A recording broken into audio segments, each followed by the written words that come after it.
nakapag ano 'to, dahil kaarawan ko. Kaarawan ko busy ako na mag-prepare kaya nagpa-activity lang ako. Consider ko yung attendance ninyo doon. Siyempre 'pag late ka nag-submit, may less din. 'Pag on time, siyempre iba din yung grade ng on time sa late. Okay, pero i-check ko yung mga late. Yes, Mr. Kapil. Thank you. Kay Miss Daxla, wala ka pala sa aking master list. Daxla Ashley. Ma'am?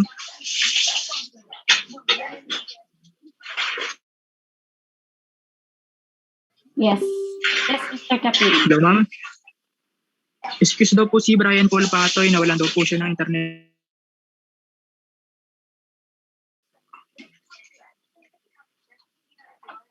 Okay.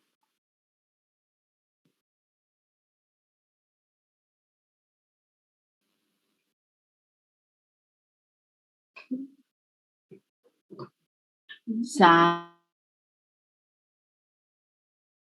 no, Mr. Carolina. Hindi chine-check ko isa-isa. Putol-putol ako. Mahinang internet, Mr. Carolina. Ano yung automatic? Ano yung automatic?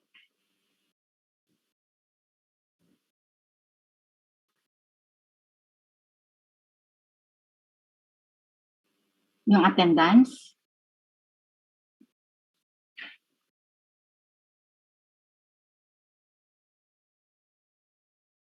Yung attendance sa Google Form? No, nag-check ako ng attendance. Mayroon akong master list. Kasi pag sa hindi ko kayo mapamiliarize eh. Kaya nag-aano ako dito. Thank you sa mga bumati, okay? So, natin simulan class yung ating talakayan sa ganito. Hinayayaan ko ang bawat isa na tayo ay manalangin. Share ko lang yung ating screen.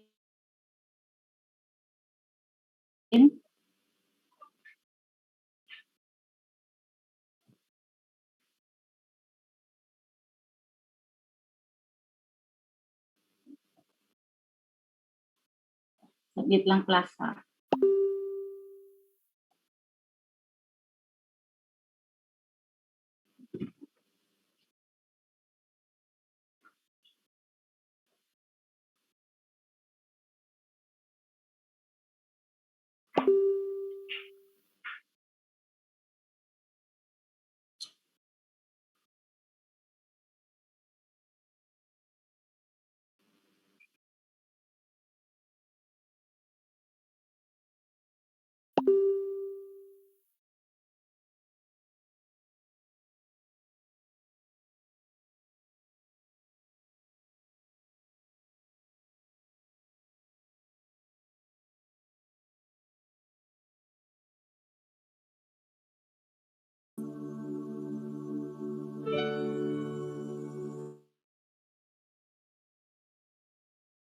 Salamat po sa ibinigay ninyong panibagong pagkakataon upang kami ay matuto. Salamat sa pagkakataong maipatuloy namin ang aming pag-aaral sa kabila ng mga pagbabagong dulot na kinakaharap naming pandemya. Gabayan ninyo kaming lahat na mag-aaral upang malinang ang aming isipan at maunawaan ng lubos ang anumang leksyon na itinuturo sa amin. Gabayan din naman ninyo ang aming mga guro na patuloy at walang sawang nagbin sa kabila ng kinakaharap naming pagsubok. Sa iyo ang kaloob ng Diyos sa pangalan ng iyong anak na aming tagapagligtas. Amen.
Please lang, no, wag gamitin yung lapis. Saan mo?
Okay?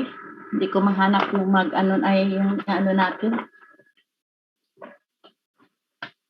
Hindi ko ma-disable yung lapis. May gumagamit kasi ng lapis. Hindi ko alam kung saan ma-disable yun eh. Okay, so last meeting class ay natalakay natin ang buong chapter 1. Introduction natin yan, yung tungkol sa wika. No? So review lang class.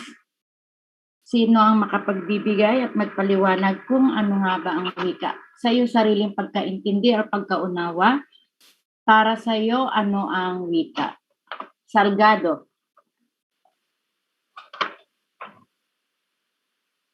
Salgado, Manuel?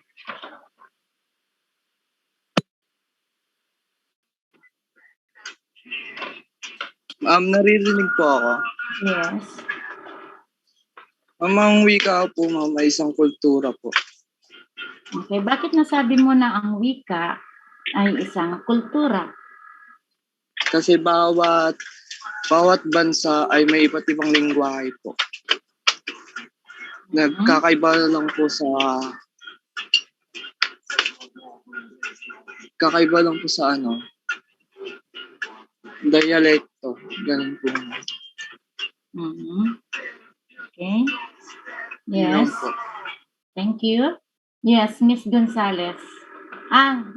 Mr. or Miss? Mr. po. Okay, thank you. Sorry Mr. Gonzales. Yung yung wika po, kasangkapan ng komunikasyon para po magkaintindihan po yung mga tao sa isang bansa. Yes. Okay, so ito yung ating kasangkapan, kagamitan, or ito yung ating medium para tayo ay magkaintindihan. sa buong mundo. Okay, iba-ibang ating kultura, pero iba-iba ang ating wika, iba-iba din yung ating kultura. Okay, yes, Ariola.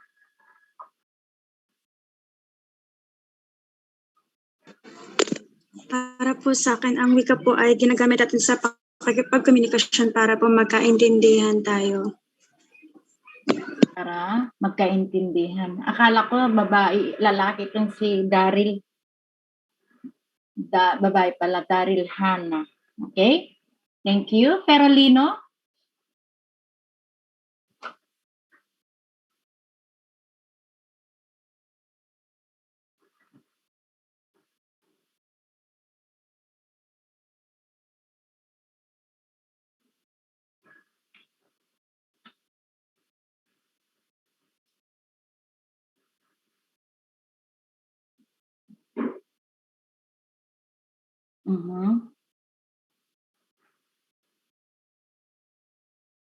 Yes. Okay. So, sabi nga, no, isa sa katangian ng wika, na ang wika ay kasama sa pagsulong ng teknolohiya. Okay, last. Yes, Mr. Sabado.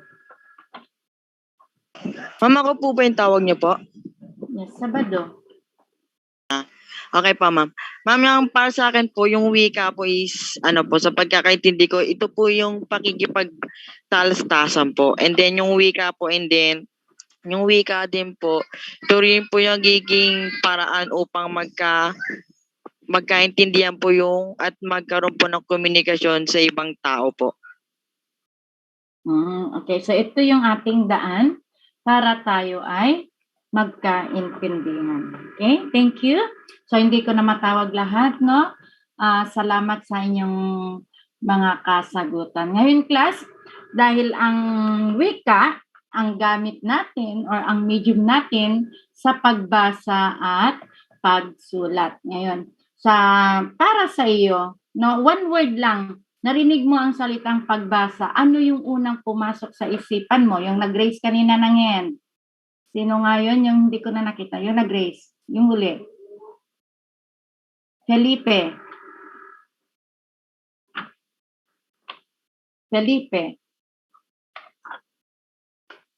Nandyan ba si Felipe? Yes, Miss Moral. Pagkatuto po. Okay, pag sinabi natin pagbasa, ito ay pagkatuto. Okay, yes. Bakit mo sinabi na ang pagbasa ay isang pagkatuto? Kasi po sa pamamagitan ng pagbabasa lang po, yung mga kaalaman na nagbabasa niyo dun sa binabasa niyo ay matututunan po. Yes. Okay, thank you. Okay, isa pa. May nag-raise ng hand, hindi ko makita. Sige, yung unang nag-raise ng hand. Fuentes. Hello po, ma'am. Rinig po ako, ma'am. Yes. Ang pagbasa po, ito po isang pananaliksik po, ma'am, para po sa akin. Kasi dito po tayo nakakuha ng ideya sa mga binabasa po natin at kaisipan din po. Okay, yes. Very good, no? Pag sinabi nating pagbasa, ito ay pananaliksik. Tama, no? Kasi kapag meron tayong bagay na gustong alamin, tayo ay nananaliksik. Okay, thank you, Mr. Fuentes. Okay, isa pa, si Mr. Patoy. Okay, yes, Mr. Patoy. Ma'am, hello po. Yes. Yung pagbasa po is upang maintindihan po natin ang ipinapahayag ng isang mensahero o malaman po natin kung ano yung teoryang itinutukoy niya o ibinibigay na mensahe sa atin para po maintindihan natin. Okay, thank you. Yes. Okay, last, si Mr. Ramizares. Hello. Pagkakaunawa, ma'am. Yes. Bakit Hello. sinabi mo ng pagbasa ay pag-unawa, hindi pagkakaunawa? Pag-unawa. Okay. Bakit sinabi mo ng wika ay pag-unawa? Ay, sorry, Kasi, ang ma'am, pagbasa. Kasi ma'am, nasusunod natin, ma'am, ang mga katulad ng mga nasa signboards, ma'am, tulad ng bawal tumawid, nagagawa natin yan pag nababasa natin yan, ma'am. Yes, thank you. So, nauunawaan natin. So, yung pagbasa ay pag-unawa. Maraming salamat sa mga nakipag-participate. Alamin natin ngayon, class, ang iba't ibang kahulugan ng pagbasa. No? So, yung mga late na dumating, kayo nang magbasa tungkol lahat sa wika yung aming natalakay. Okay? Kasi lalabas yan din sa ating midterm. Okay? Okay, so ang pagbasa ay isa sa 4 na kasanayang pangwika. So, hindi na pala 4 ngayong class, 5 na, no? Yung mga kasanayang pangwika na dapat taglayin ng isang mag-aaral or ng isang individual, no? Ng isang tao. So, ano-ano yung 4 na makrong kasanayan? Una, ito ay pakikinig, pagbasa, pagsulat. Okay, sinong magbigay pa ng isa? Pakikinig, pagbasa, pagsulat, ano pa? Mayroon ba kayong idea? Yes, Patricio. Pag-intindi po, ma'am. Okay, pag-unawa. Isa pa. Isa pa.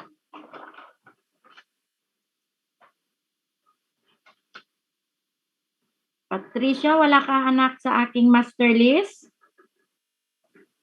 Kaka-enroll ko lang po.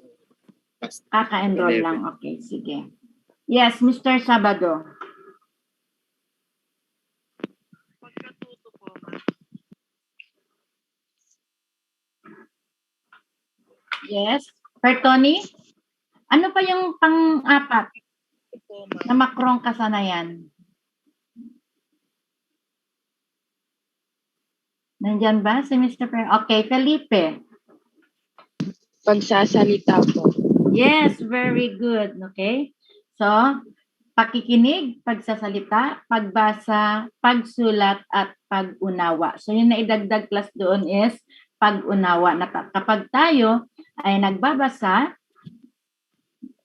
nagsusulat, nakikinig, dapat ay ating unawain ang ating binabasa. So, yan yung 4 na makrong kasanayan, no, na dapat taglayin nating lahat. So ito ay pagkilala at pagkuha ng mga idea at kaisipan sa mga nakalimbag na simbolo.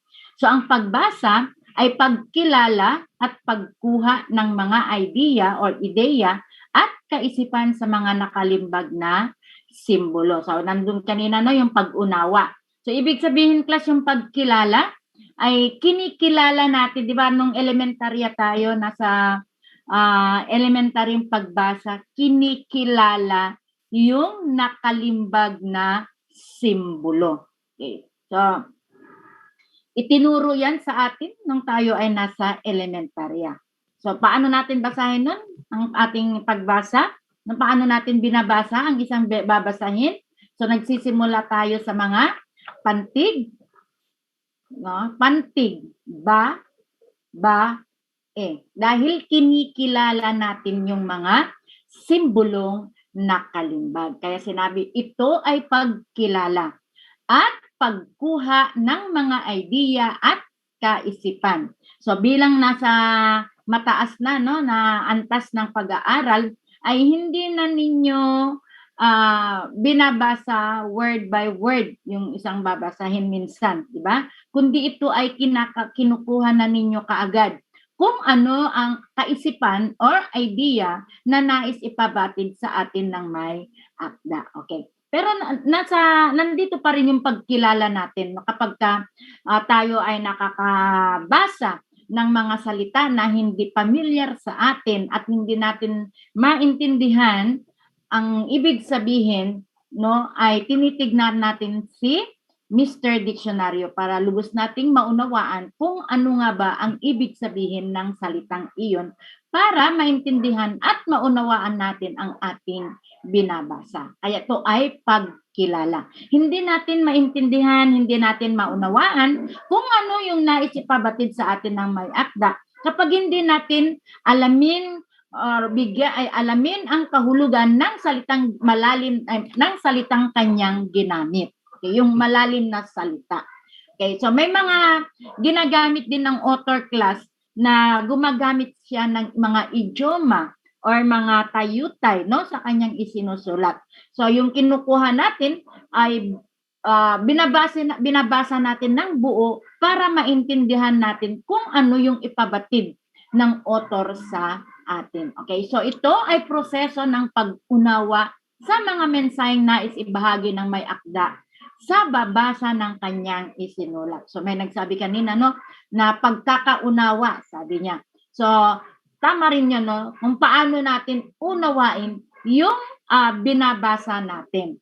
Okay, so ibig sabihin, hindi kasi tayo pare-pareho kung paano natin unawain yung nais ipabatid or nais iparating sa atin ng may akda. Kung minsan, ang pag-unawa natin sa binabasa natin ay literal. Okay, kapag sinabi nating literal, ito ay mababaw na pagpapakahulugan sa ating binabasa. Minsan, yung mga nagbabasa ay binibigyan nila ng mas malalim na pagpapakahulugan sa kanilang binabasa. Okay, ang gawain ito ay isang pangkaisipang hakbang tungo sa pagkilala, pagpapakahulugan at pagtataya sa mga isinulat ng may akda. Okay, so sabi dito na ito ay nasaan na tayo? Ang gawain ito ay isang pangkaisipang hakbang. Okay, bakit sinabi na ang pagbasa ay isang gawaing pangkaisipang hakbang tungo sa pagkilala, pagpapakahulugan at pagtataya sa mga isinulat ng may akda? Okay. Sino ang nais magpaliwanag last? Bakit sinabi na ito ay gawaing pangkaisipan? Ang pagbasa ay gawaing pangkaisipan. Yes, Ramisares.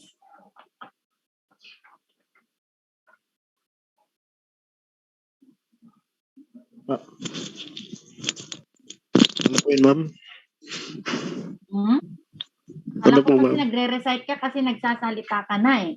Okay. Bakit ang pagbasa ay isang gawaing pangkaisipang hakbang tungo sa pagkilala, pagpapakahulugan at pagtataya sa mga isinulat ng may akda? Kasi pinapabatid po ng may akda na kailangan natin maunawaan kung ano po yung nasusulat niya po, ma'am. Okay.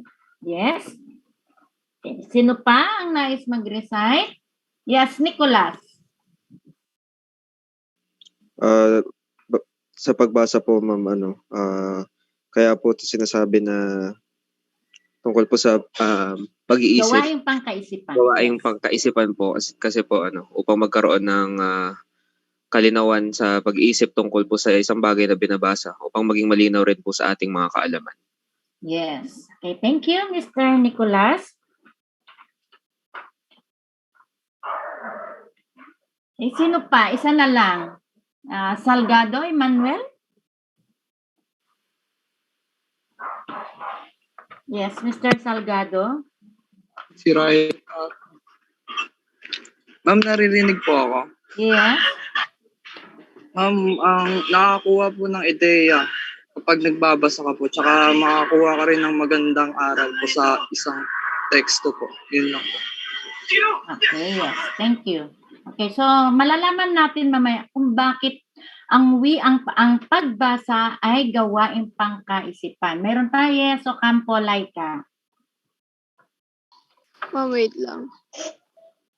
Ma'am, sinasabi pong gawaing pangkaisipan yung pagbasa kasi nagaganap lamang yan sa tulong ng malinaw na paningin, tapos yung pag-aanalisa, tamang yes. pagbasa, tsaka pag-unawa dun sa mga salita na may malalim na kahulugan.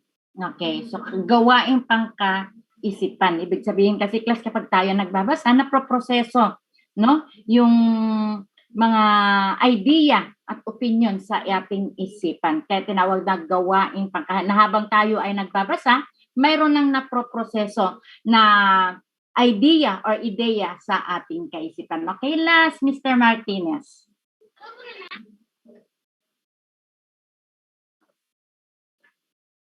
Yes, Mr. Martinez. Hello, sorry ma'am. Kaya po nasabing gawaing pagkaisipan po kasi ang pagbasa po ay ginagamitan ng isip upang maintindihan, maunawaan ang ating binabasa. Kasi kung binasa nyo lang po yun, tapos hindi nyo po yung sinaisip, edi parang wala lang din ho. Okay, thank you. Very good, Mr. Martinez. Kasi tinawag na gawaing pangkaisipan. Pakiulit nga, Mr. Martinez. Nakalimutan ko yung term mo kanina. Kasi Gawaing po, pangkaisipan dahil gawain kay pangkaisipan po kasi dapat pong ginagamitan po natin ito ng sorry ma'am. yes, Ng ginagamitan ito ng ating kaisipan. Dahil kung hindi po natin isip ang ating binabasa, parang wala din po tayong natututunan sa binasa natin. Yes. Thank you.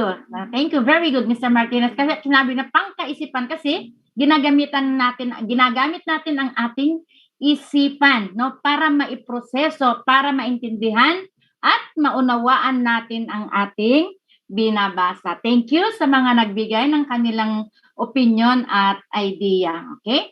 So, dagdag pa sa kasanayang pangwika ay ang pasalita, pakikinig at pagsusulat. So, nandyan pala yung aking tinatanong. So, malaking kapakinabangan ang makukuha sa pagbabasa. Tunay nga, class, no? Na sa pamamagitan ng ating pagbabasa, ay marami tayong makukuha. No?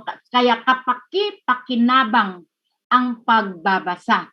May kasabihan nga, class, na ang taong palabasa ay angat sa iba. Bakit siya angat sa iba? Dahil marami siyang alam. Okay? Kapag ikaw ay nagbabasa at nagbabasa at nagbabasa, nahahasa ang ating kaisipan, nahahasa yung ating nahahasa. No? Marami tayong makukuhang ideya sa ating binabasa. Okay? Nagbibigay ito ng mga bagong kaalaman, libangan, no? Hindi lamang nagbibigay ng bagong kaalaman, class, ang pagbabasa, kundi ito ay nagbibigay din ng libangan. Nalilibang ang isang taong nagbabasa. Pagkatuto at mga karanasang maaaring mangyari sa tunay na buhay. So, yan yung ibinibigay ng pagbasa sa taong nagbabasa, class, no? Nakakatamo tayo ng mga bagong kaalaman. So, sa pamamagitan ng ating pagbabasa, nakakatamo ng bagong kaalaman at napapalalim ang ating karunungan, no? Napapalalim. Bakit napapalalim ang ating karunungan sa pamamagitan ng pagbabasa? Dahil sa mga ginagamit, no? Mga ginagamit na kaisipan ng manunulat ay nais niyang ilipat sa mga mambabasa. So dahil sa ating ginagamit ang ating isipan para iproseso, i-analyze, no, yung ating binabasa, matatamo natin yung malalim na karunungan. Okay, libangan, no? Tayo ay natutuwa, no? Natatawa tayo, tumatawa tayo kapag tayo ay nagbabasa ng mga babasahin, nagbibigay ng saya sa atin. Okay, tayo ay natututo sa mga karanasang nangyayari sa tunay na buhay. Kaya kung minsan kapag tayo may binabasa, class, no, ay nakaka-relate. Kung minsan sinasabi natin relate much. Pag binabasa natin o kaya nanonood tayo ng isang palabas, no, ay kung minsan tayo ay naiiyak, tumatawa dahil nakaka-relate tayo sa mga pangyayari, sa mga binabasa natin. Sa pagbabasa, hindi sapat na may kakayahan sa mabilis na pagbasa. So, mabilis ka nga magbasa, pero hindi yun sapat, class, no? Kapag tayo ay magbabasa, hindi lang sapat mabilis na pagbasa yung galing ng isang tao, kundi kung paano natin unawain at intindihin ang ating binabasa. Ang mahalaga ay ang pagtugon ng isipan sa binabasa, maging ang paksang binabasa ay pagkalibangan. Okay. So, minsan ang tao ay nagbabasa para tayo lamang ay malibang. Pero yung ating layunin na tayo ay magbasa para malibang ay nakakatamo rin tayo, no, ng mga panibagong kaalaman, ng mga panibagong ideya at opinion ukol sa ating binabasa. Okay? Isa pang kahulugan, class, ng pagbasa ay pagkilala ng mga simbolo o sagisag na nakalimbag at pagpapakahulugan o interpretasyon sa mga ideya o kaisipan na gusto ng manunulat na ilipat sa kaisipan ng mambabasa. Ito ay nangangailangan ng kakayahang pangkaisipan dahil alam na ang tunog, phonema. Ang tunog, no, yung sinasabi natin sa wika, na ang wika ay isang tunog. So ano-ano yung mga tunog na yun? Ito yung tinatawag nating phonema ng naisulat na letra. So pareho lang class no yung kahulugan ng pagbasa sa unang pagpapakahulog ng isang author. Kaya na ito ay pagkilala no sa pamamagitan ng ating pagbabasa, kinikilala natin yung ating binabasa. Kinikilala yung bawat simbolo or bawat sagisag na nakalimbag or nakasulat sa isang babasahin at ito ay binibigyan ng pagpapakahulugan or interpretasyon. So, ini-interpreta mo kung ano yung nais iparating sa atin ng may akda. No? Prinoproseso ito sa ating kaisipan. Okay?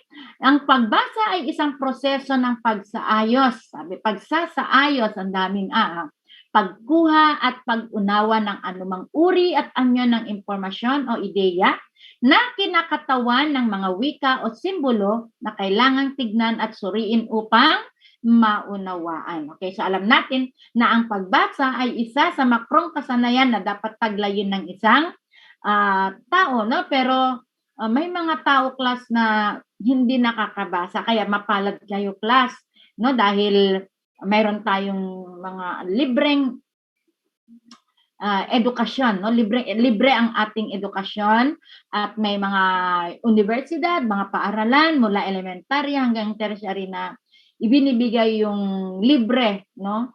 Kaya lang malungkot kung sasabihin pa rin class na marami pa rin mga batang Pilipino na hindi nakakapagbasa. No? Sana kahit hindi kayo guro class, no, kapag makakita kayo ng batang hindi marunong magbasa, sana meron kayong puso na turuan silang magbasa. Okay? Kasi eto yung pinakamahalaga sa lahat na makrong kasanayan yung pagbasa at pagsulat. So nasasabi na literate ang isang tao kapag siya ay marunong magbasa at magsulat. Dahil ito yung itinuturo sa loob ng paaralan. Okay? So, yan class, no? Isang proseso. Kaya sabi ko kanina na kapag tayo ay nagbabasa, ay ipinoproseso na ng ating isipan. No? Tapos inuunawa at iniintindi kung ano yung nais ipabatid sa atin ng may akda. Proseso ng pagsasaayos, pagkuha at pag-unawa ng anumang uri at anyo ng impormasyon o ideya na kinakatawan ng mga wika o simbolo na kailangang tignan at surin upang maunawaan. So, kapag nagbabasa tayo, siyempre kasama yun yung pag-unawa. No? Hindi tinawag na magbasa, sabi nga ni Martinez kanina, no? Na kailangan intindihin at unawain ang ating binabasa. No? Kaya tinawag na ang pagbasa ay gawaing pangkaisipan. Gawaing pangkaisipan sapagkat ito ay iprinoproseso na sa ating isipan. Kung ano yung pagkaunawa mo sana sa binabasa mo, no? Na kung ano yung isinulat ng may akda. Okay, isa pang kahulugan ng pagbasa class ay isang proseso ng pagkuha, no? Pare-pareho yung mga author, no?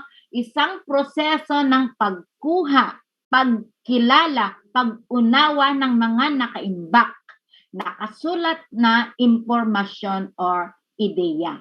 So ang mga ideyang ito ay representasyon ng wika bilang simbolo na ma-examine ng mata or mahahawakan. Sabi naman ng isang author, no?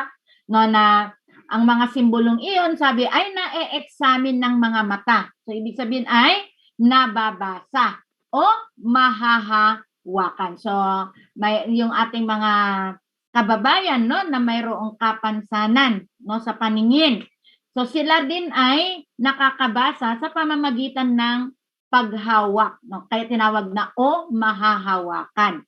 So, yung kanilang binabasa ay meron silang binabasa na tinatawag nating braille. Okay, yung sistemang braille, yun yung hinahawakan nila para yung mga bulag ay makapagbasa. So hindi lamang class yung mga normal na tao, no, yung may mga mata ang nakakabasa, maging ang mga bulag din class ay nakakabasa sa pamamagitan ng braille. Kaya yung sinabi ng isang akda na ito ay representasyon ng wika bilang simbolo na ma-examine ng mga mata or mahahawakan. So yung tayo na normal ang ating paningin, na-examine natin, no? Nababasa natin yung mga simbolo, mga sagisag or mga letra na nakalimbag.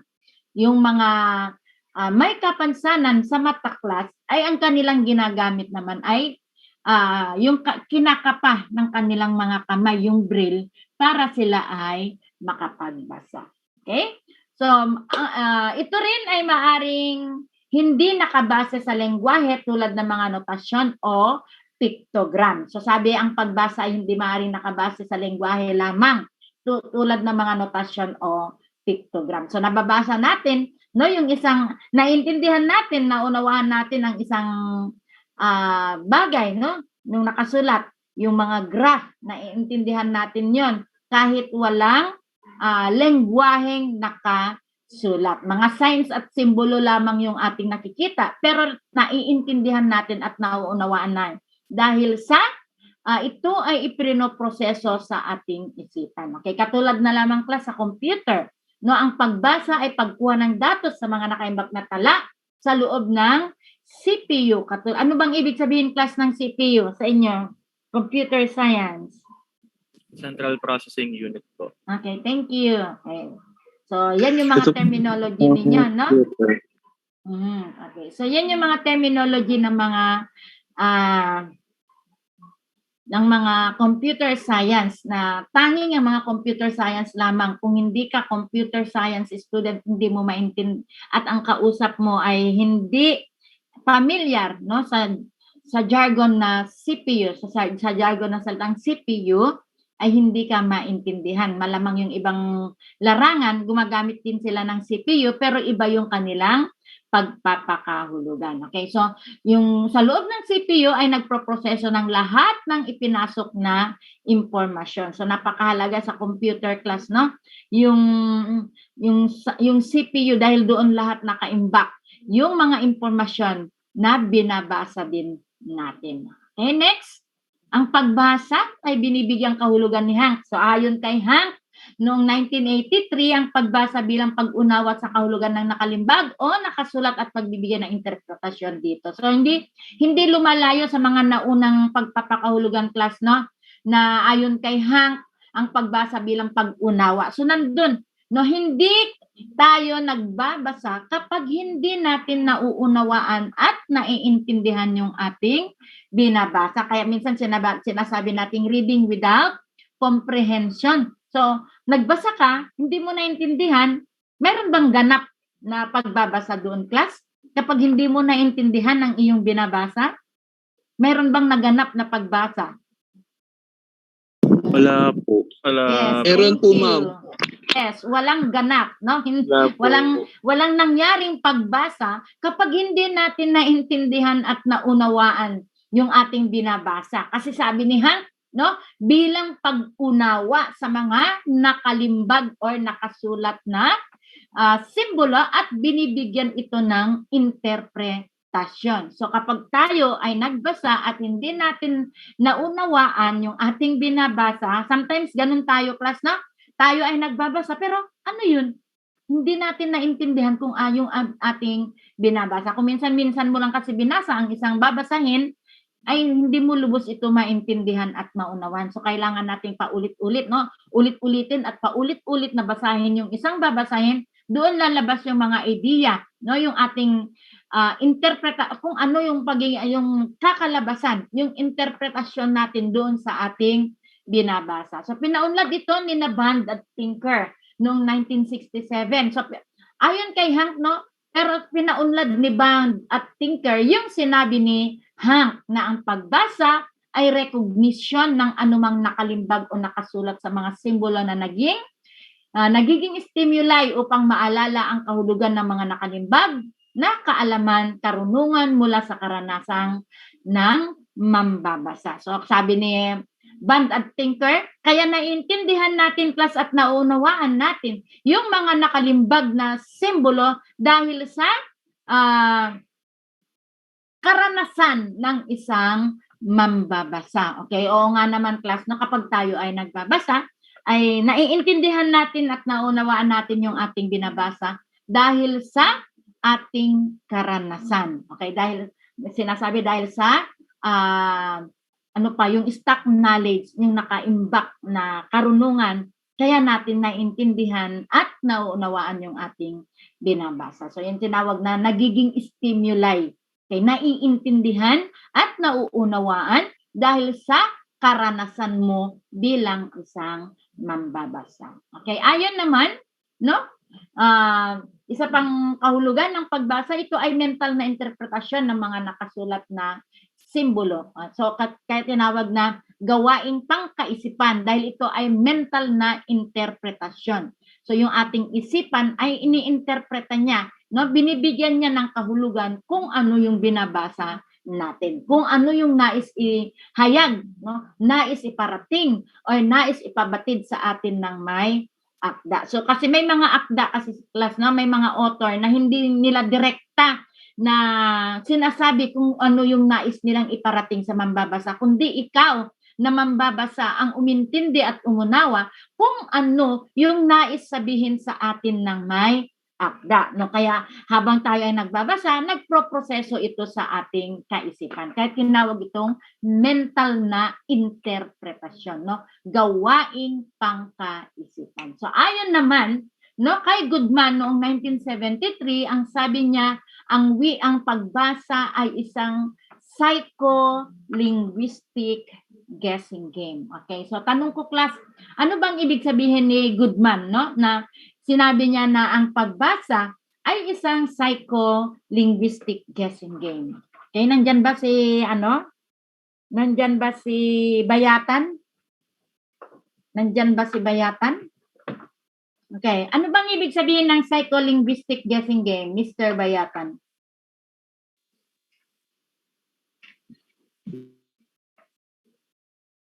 Nandyan si Mr. Bayatan na, hello? Bakit sinabi ni Goodman na ang pagbasa ay isang psycho-linguistic guessing game? Ano ba ang ibig sabihin ng psycho? Anybody from the class? Bakit tinawag niya ang pagbasa ay isang psycho-linguistic Ma'am, baliw guessing po. game? Baliw. Yes? Sino yun? Mention your name, your surname. Go ahead, go ahead.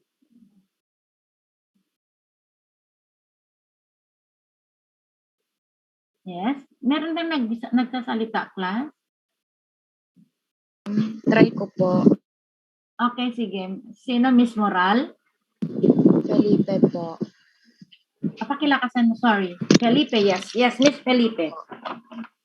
Ano po, para po sa akin yung psycholinguistic guessing game po na sinabi po ni Goodman is para po makabuo po tayo ng panibagong kaisipan po mula po sa binasa nating teksto. Kasi po kapag nagbabasa po tayo, naririnig din po ng isipan natin yung mga teksto po na binasa natin. Tapos po, napapaisip din po tayo at mas napapalaliman po natin yung mga naiintindihan po natin sa binasa po nating teksto. Ganun Yes. po. Yes, thank you, Miss Felipe, no? Sabi niya, bumubuo. Okay. So, yung term na bilang mambabasa ay bumubuo na tayo, no? Kung ano yung kahihinatnan or yung kalalabasan ng ating binabasa. Thank you, Miss Felipe. Okay, mayroon pa ba? Yes, Miss Diane Angel. Ano apelido ni Miss Diane Angel? Natakpan kasi, hindi ko kita. Moral po. Okay. Moral Si Miss Moral. Okay, lagi nagre-recite si Miss Moral. Yes, Miss Moral. So, galing po sa word na psycho, sa utak po, guessing game. Ibig sabihin po, nasa utak yung pag-guess kung ano yung binabasa mo. So, yung mga binabasa mo, hinuhulaan mo kung ano yung binabasa mo para may malaman kang bagong paalam. Yes. Okay. Thank you, Miss Moral. No? Sabi niya, hinuhulahan. So, yun yung tamang term, no? So, bilang isang mambabasa, ikaw ay nanghuhula na. Nang hinuhulaan mo, nandun yung sariling paghahaka-haka, paghuhula, pagtataya, pagpapatunay, pagre-revisa, o kaya iba yung pang pagpapakahulugan sa iyong binabasa. Kaya tinawag na psycholinguistic guessing game. no, yung ating isipan ay naglalaro na, no, naghihinuha na, naghaka-haka na, ano ba yung kalalabasan o ano ba ang tungkol sa iyong binabasa. Thank you sa mga nag-recite. Inelaborate naman ni Cody Class noong taon 1979 na ang sinabi ni Goodman na para sa kanya na upang lubusang maunawa ng teksto, kailangan may ugnay ng tagabasa ang dating alam sa kanyang kakayang bumuo ng mga konsepto, kasanayan, kaisipan mula sa naiprosesong impormasyon sa binasa. Sabi kaya lubusang maintindihan daw, class, yung ating binabasa ay kailangan iugnay ng tagabasa ang dating alam. So ano yung dating alam? Yung stock knowledge. So dahil sa stock knowledge natin, dahil sa dating alam natin, ay naiuugnay natin or naiintindihan or nauunawaan natin kung ano yung ating binabasa. Okay, naiproproseso ito, no? Ito ay bumubuo, nabuo na or bumuo na sa ng konsepto kung ano yung ng kaisipan, kung ano yung nais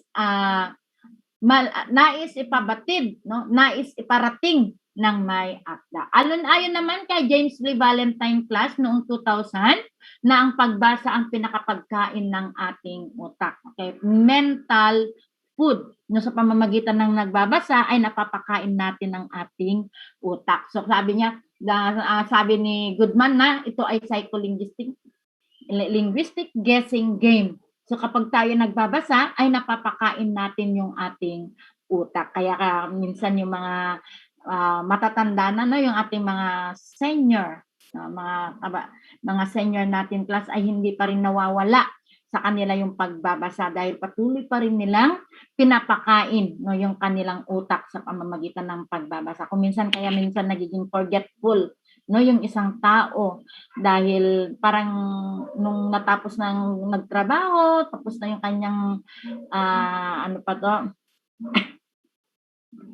yung kanyang obligasyon, no, sa kanyang pamilya kasi siya ay retired na, ay parang kinalimutan na rin niya yung nakagawian niyang ginagawa. So minsan nagiging ulyanin. Kaya patuloy natin pakainin, class, no, yung ating utak sa pamamagitan ng pagbabasa. Totoo yun, class, na kapag hindi ka na nagbasa, parang marami ka nang nakakalimutan.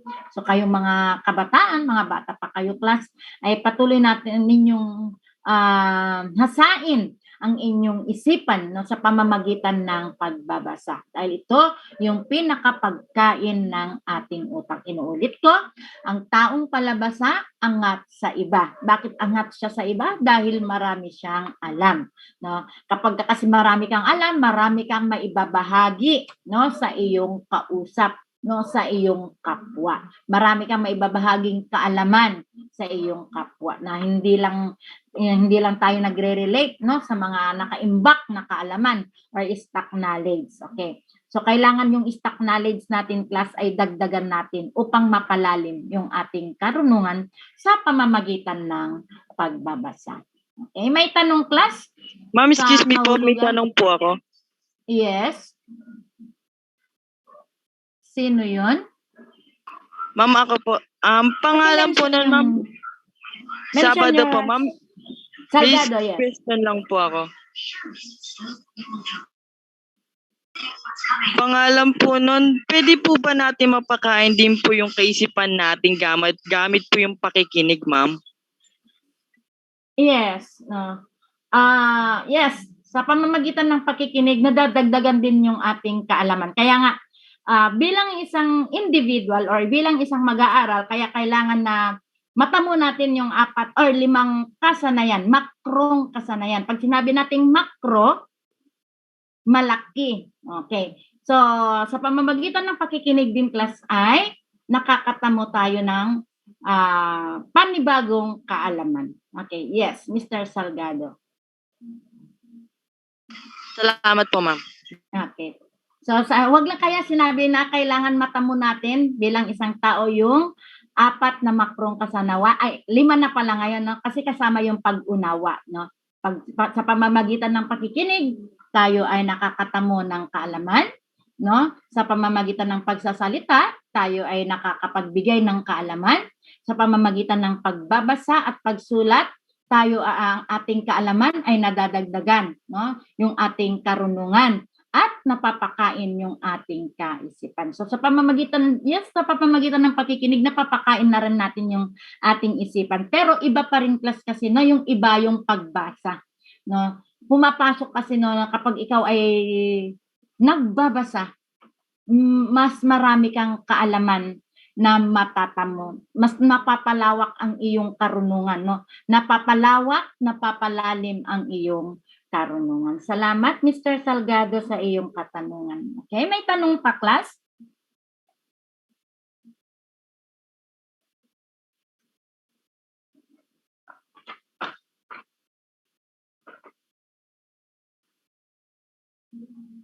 Okay, kung wala na, parang marami pa pala, ano. Okay, isa na lang ito nakahulugan ng pagbasa, class. So sana ay kahit mag-isa daan, mayroon kayong ma-memorize, no? Parang ang kabataan na ngayon ay hindi na sila nagme-memorize, hindi na nila memorize yung mga kahulugan, yung mga mahalagang salita na mayroong kahulugan. Okay, so iba kasi yung explanation, yung pagpapaliwanag sa kahulugan, class. Okay? So ang pagbasa, ito'y nagiging tulay ng mag-aaral upang mapabuti at maiangat ang kasanayan sa mabisang pag-unawa sa teksto. Okay, so eto na, Mr. Salgado, no? Na magiging tulay ng mag-aaral upang mapabuti at maiangat, sabi niya, maiangat ang kasanayan sa mabisang pag-unawa sa teksto. So kapag ikaw ay nakikinig lamang kasi, class, parang hindi mo masyadong maintindihan, no? At maunawaan yung teksto kasi sa pakikinig minsan maraming tayong ano ba ang tawag natin dito? Yung distraction. Mga distractions, salamat. No, thank you. Yung distraction. So hindi natin lubusang maintindihan at maunawaan yung ating napapakinggan. Samantala, kapag tayo ay nagbabasa, tayo mismo, no, binabasa natin, ito yung nagpapabuti, no, sa ating kalagayan, na maiangat natin yung kasanayan natin sa pag-unawa sa binabasa nating teksto. So kapag sa paulit-ulit na pagbabasa kasi, class, ay lumalabas yung panibagong pagpapakahulugan mo sa iyong binabasa. Una, nabasa mo literal, inulit mo, hindi na literal yung pag-unawa mo sa iyong binabasa, kundi meron ka ng panibagong pag-unawa, no, sa iyong binabasang teksto. Okay? So ang pagbasa ay gintong susi, no, na magbubukas ng pinto sa daigdig ng karunungan at kasiyahan. Kaya sinabi kanina noon sa isang kahulugan, class, no, na nagbibigay ng libangan. Okay? So sa pamamagitan ng pagbabasa, class, tayo ay nasisiyahan. No, nagbibigay ito ng karunungan at kasiyahan. Hindi lamang libangan, kundi kasiyahan. Iba yung kasiyahan, class, no? Kapag tayo ay nagbabasa. Kaya minsan hindi na kasi minsan uso yung nagbabasa ng aklat, no? May mga nobela na sa internet, no? Sa mga Facebook, nagbabasa tayo diyan. Na hindi natin matanggal ang ating mga mata sa ating binabasa dahil gusto natin yung ating binabasa, dahil tayo ay nalilibang. Minsan tayo ay pinapagalitan, lalo na kapag ikaw ay kahiligan mo talagang pagbabasa. No, buong libro kailangan mong tapusin sa isang araw. No, basta nakakonsentrate ka doon, yun yung ibinibigay, class, ng pagbabasa. No? Ito ay isang susi na magbubukas ng pinto sa idaigdig ng karunungan. Kaya yung minsan, class, no, yung pagpananaliksik, yung nagre-research, yumayaman dahil sila ay basa ng basa, sila ay nakakagawa ng isang research, no? Tapos kapag yung research na gawa nila, class, pwede nila itong ibenta. Okay, kaya nagiging mayaman, nagiging business din, class, no? Kapag ikaw ay mayroong iba yung karunungan at meron kang talent, ay sinasabi ko kasi ito, class, no? Yung talent, kasi talento din yun, yung paggawa ng research. No? So yun, talento yun, class. Kaya sila ay yumayaman. Kaya kapag ikaw ay mayroong skill, may talent ka, ang nais mo naman ay basa lang ng basa, gumawa ka ng isang research, pagkakakitaan mo pa yan. Okay? So, ang pagbasa ay nagsisilbi itong unang hakbang sa anumang larangan ng pag-aaral. So, sinabi ko nga, no, elementaryong pagbasa, kaya pagkilala, no? So, sa pamamagitan ng pagbabasa, class, tayo ay aangat, no? aangat sa anumang larangan na nais nating kunin, no, sa ating pag-aaral. So ginigising ng pagbasa ang damdamin ng isang individual. Yes, ginigising niya yung ating damdamin. No? Naranasan na ba ninyong nagbasa class at talaga naman na gustong-gusto mong basahin yung binabasa mo? Dahil ginigising niya ang iyong damdamin. Parang gustong-gusto mo ang iyong binabasa. Okay? So yan yung mga kahulugan class ng pagbasa. Okay? May tanong pa class tungkol sa pagbasa? Kung wala na ay 7 o'clock na. Hindi ko ubusin class yung 3 oras natin. No? Nagmadali lang ako noong first chapter. Pero ngayon, hatiin ko lang yung aking slide ngayon kasi 35 slides to. Maubos ko lang pa yung 3 hours natin at alam ko naman class na pagod tayo kahit lang nakaharap tayo sa gadget, no? Nakaupo or ano man ang ating ginagawa, parang pagod ang pakiramdam kasi iba yung ibibigay ng teknolohiya sa ating katawan. Okay, so ito ay hindi maganda pag lagi tayo nakaharap sa ating mga gadget. Okay? So salamat pala sa mga sagot ninyo. No, i-consider ko yung gawain 1 ay quiz number 1 ninyo yung class, no? Kasi tungkol yun sa wika. And then yung gawain B, that is your assignment dahil ito ay tungkol sa pagbasa. Ibinigay ko lang yung class para habang isinusulat nyo sa inyong mga papel ang inyong takdang aralin, ay pumapasok sa inyong isipan. Kasi pagbasa, pagsulat, habang nagbabasa class, ay naiintindihan at naunawaan ninyo kung ano yung isinusulat ninyo. Kaya sometimes, yung mga nagsasabi na i-type na lang, no, sa Word, mas gusto ko class na handwritten kasi ma-exercise pa yung kamay mo, no, sa pagsusulat. Kasi marami ng bata na kinakatamaran yung magsulat. Kailangan gawin pa rin natin yan class. Huwag natin kalimutan yung pagsusulat. Though nandyan na yung teknolohiya, pero kailangan pa rin natin yung pagsusulat. Okay? Okay, so dako na tayo sa layunin ng pagbabasa or pagbasa. So, yung layunin nito ay magkaroon ng kalinawan ng pag-iisip tungkol sa mga bagay na di malinaw sa kaalaman. Kaya tayo ay nagbabasa dahil minsan meron tayong mga katanungan, no, sa ating kaisipan, sa ating isipan na gusto nating masagot. Okay, so nasasagot minsan class yan sa pamamagitan ng pagbabasa. Okay. Ang pangalawa, magkaroon ng kapayapaan sa buhay dahil sa kaalaman sa iba't ibang larangan. Nagkakaroon ng kapayapaan, no, kapag tayo ay nagbabasa. Halimbawa na lamang class, no, sa lagi kong sinasabi ito na kapag tayo nagbabasa ng Book of All Books, ito yung banal na kasulatan, ang Biblia. Ito yung nagbibigay sa atin ng kapayapaan sa buhay. Okay? Though may mga babasahin class, no?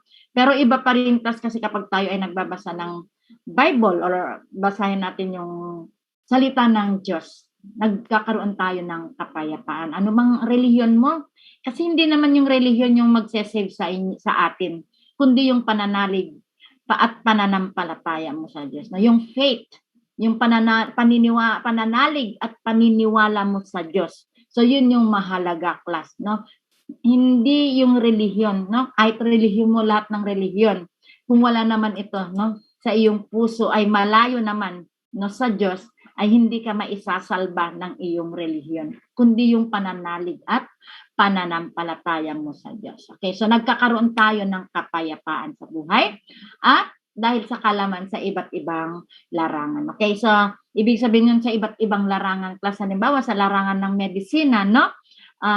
Meron tayong mga nararamdaman. Na uso na ngayon, tayo ay nagse-search sa internet, inaalam natin kung ano yung nakakagamot, no, sa ating nararamdaman. Okay, kaya sabi niya sa iba't ibang larangan. Okay, katulad naman sa inyo, computer science, kapag may assignment ka, ano ba yung kasagutan sa iyong takdang aralin. Okay, sa iba't ibang larangan. Okay, so next, magkaroon ng pagbabago sa paniniwala o kagalan. Okay, so sa pamamagitan ng pagbabasa, no, nagkakaroon tayo ng nagbabago yung ating paniniwala at kaugalian. So nasabi ko nga class, no, sa pamamagitan ng pagbabasa ng Bible. So the Book of All Books. So yung ating paniniwala, yung ating kaugalian ay nagbabago, na hindi naman yung kung ano yung kaugalian noong araw, hanggang ngayon ay hindi nagbabago din yung mga kaugalian natin at paniniwala. Okay? At nababago din, no? Yung halimbawa, yung ngayon, yung uso ngayon, ano ba yung election, no?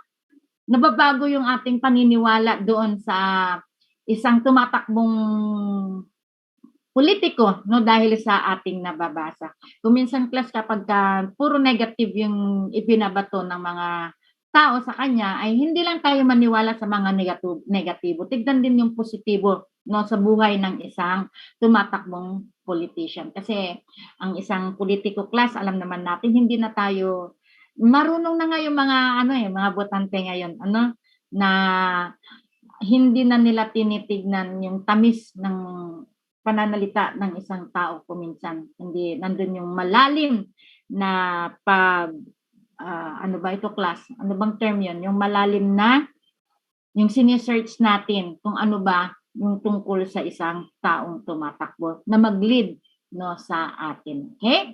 Last, magkaroon ng bukas na isipan. So sa pamamagitan, class, ng ating pagbabasa, ay nagkakaroon tayo ng bukas na isipan. Okay? Kapag sinabi nating open-minded, kasi ang ibig sabihin na bukas na isipan na sa isang pangyayari, ay bukas yung ating isipan dahil sa mga nababasa natin. Okay? So dako na tayo, class, sa kahalagahan ng pagbasa. Okay, so marami yung kahalagahan ng pagbasa, class, na una ay ang nadadagdagan ang kaalaman. Okay, naipaliwanag na natin sa pamamagitan ng pagbabasa natin, class, ay hindi limited, okay, yung mga kaalaman na nasa isipan natin, kundi ito ay nadadagdagan. Okay, nadadagdagan yung ating bokabularyo sa pamamagitan ng pagbabasa natin, class.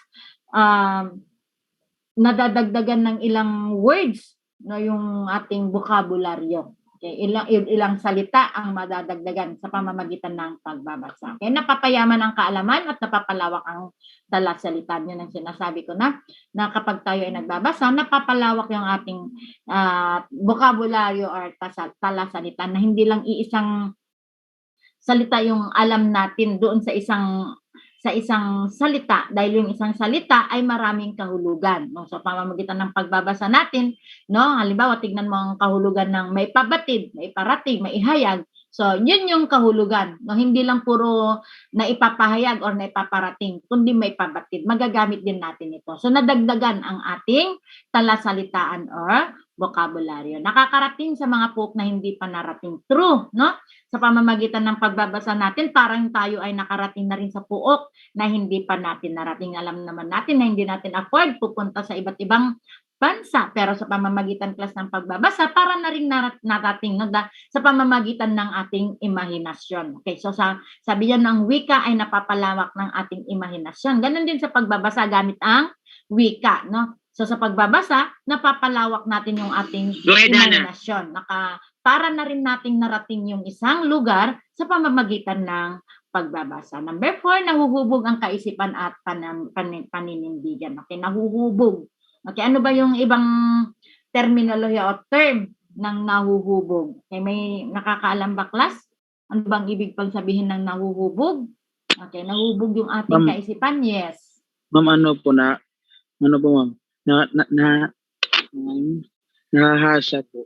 Yes, thank you. Okay, nahuhubog o nahahasa yung ating kaisipan at paninindigan. Thank you. Sino yun? Elias po, ma'am. Elias po. Okay, thank you, Mr. Elias. Parang wala ka sa aking master list. Ma'am, bagong pasok lang po. Okay, yes. Mr. Elias, first name. Dato Edel po. Sige, sulat mo na lang mamaya. Basta kinuha ko na lang yung surname. Okay, thank you, Mr. Elias.